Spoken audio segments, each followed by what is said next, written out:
Hello guys, I hope you all are doing well.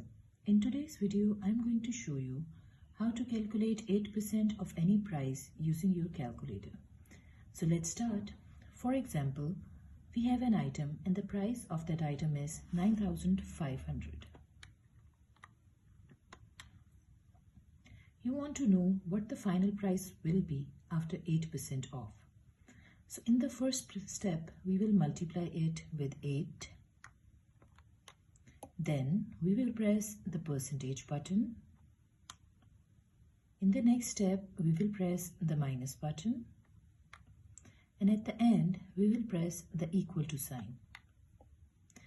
So here's the final answer, 8,740, the final price after 8% off.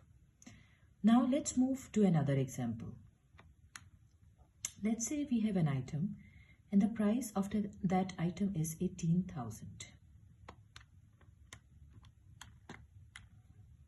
You want to find out what the final price will be after 8% off.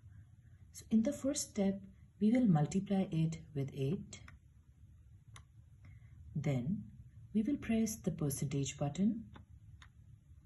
In the next step, we will press the minus button. And at the end, we will press the equal to sign.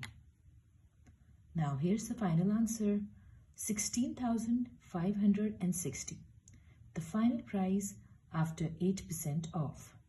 So this is how you can calculate 8% of any price using your calculator. This is for today's video. Please like this video and subscribe to my channel. Thank you.